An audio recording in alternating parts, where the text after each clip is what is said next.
Okay, that was the Bangladesh Prime Minister Sheikh Hasina, who is speaking and also thanking the Prime Minister for building very strong relations and cultural ties with Bangladesh. She also used the opportunity to extend her heartfelt thanks to the Chief Minister, Mamata Banerjee. The Prime Minister is in Tagore's hometown in Shantiniketan and is also meeting with the Bangladesh Prime Minister. He has in fact spent quite a lot of time with her since the morning hours. These are the morning visuals that we received when Sheikh Hasina arrived at Shantiniketan. The Prime Minister and his Bangladesh counterpart inaugurated the Bangladesh Bhavan at the Visva Bharati University, where the convocation ceremony is taking place. And most importantly, this Bhavan is also a symbol of the deep bond and the strong relationship and the cultural ties that both the nations share.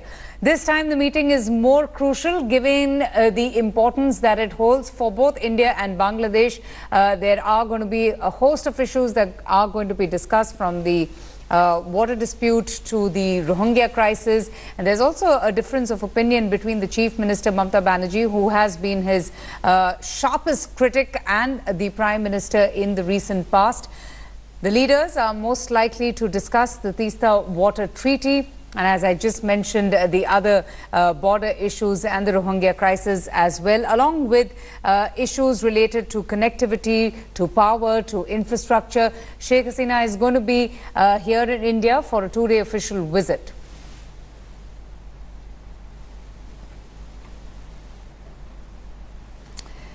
Let me go straight across now to my colleagues. We have with us India Today's Manogya Loibal. She's keeping a very close track of Sheikh Hasina's visit, her two-day visit on the invite of the Prime Minister, and our Foreign Affairs Editor Geeta Mohan. But Manogya, first coming to you, we just heard Sheikh Hasina expressing her heartfelt thanks and also the contribution of India in building relations between the two neighbours.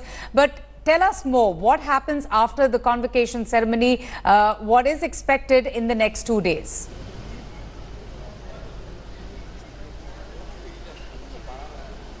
Well, this was an extremely emotional speech from the Prime Minister, and absolutely expected one too. The fact that she reiterated the contribution of India in 1971, and interestingly, she also mentioned the issue of enclaves, which was sorted out by the two neighbors on a very friendly platform. She also mentioned that there have been instances in the past where all the political parties, despite the differences in their own country, have unitedly voted for several bills to assist and, of course, extend support to Bangladesh at various intervals. But this comes at a time when we know that there are differences of opinion. It's not that she doesn't know the difference of opinion between the two countries, and the difference of opinion between the state and the centre also. She of course has a hint of that, and she very amply made it clear in this on this platform, stating that it's not just about the differences of opinion in the political parties, but there have been instances in the past where all have come with a united face and have contributed to the success of Bangladesh. So this of course is hinting towards the Teesta Treaty as well as the Rohingya issue, where we know there are differences where the central government gains on one,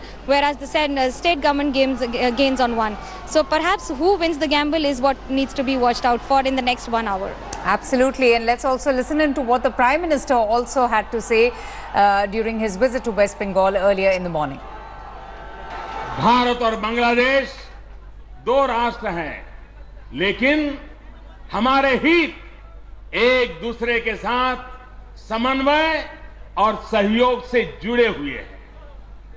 culture हो या public policy, हम एक दूसरे से बहुत कुछ सीख सकते हैं। Geeta, speaking of the various issues, the most strong desire for Bangladesh would also be for India's cooperation in resolving the Rohingya crisis. I mean, it would be mutually beneficial for both the nations. How is the Prime Minister expected, to discuss this matter with his Bangladeshi counterpart?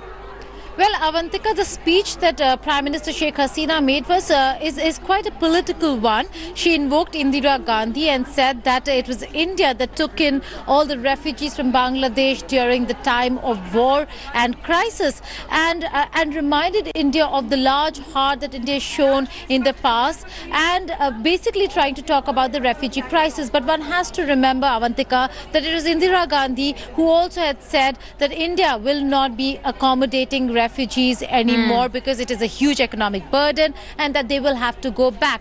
What the Indian administration now is doing is this, that they are willing to help Bangladesh on the refugee crisis and the Rohingya crisis, and there needs to be a huge differentiation that needs to be drawn between the Arakan militant forces and the refugees who are fleeing Myanmar because of fear for their own lives. And while India is going to provide aid, there is going to be no accommodation for now on Indian soil of the refugees, and Bangladesh is looking at one-to-one accommodate, looking at aid and help, but also looking at how to pressurize Myanmar into solving this entire discrimination that is on in Myanmar.